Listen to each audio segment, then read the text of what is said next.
Hi வாங்க இன்றைக்கி பீக்கங்காய் தொக்கை எப்படி செய்யலான்னு பார்க்கலாம். இது மாதிரி செஞ்சு ஒயிட் ரைஸ் கூட வச்சு நெய் ஊற்றி சாப்பிட்டிங்கன்னா உண்மையாக டேஸ்ட் வேறு லெவலில் இருக்கும்.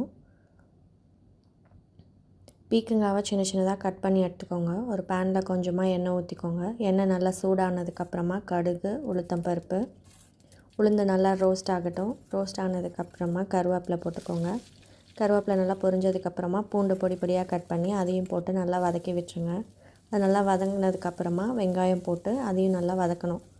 வெங்காயம் நல்லா வதங்கினதுக்கப்புறம் ஒரு தக்காளி போட்டு அதையும் நல்லா வதக்கி விடுங்க.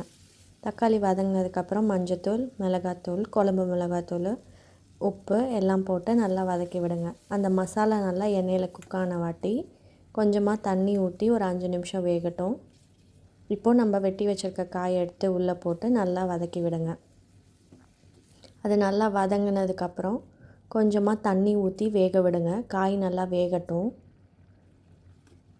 காய் நல்லா வெந்த வாட்டி அந்த தண்ணி ட்ரை ஆகணும். அதுக்கப்புறம் கொத்தமல்லி இலை போட்டு இறக்கி சர்வ் பண்ணுங்கள்.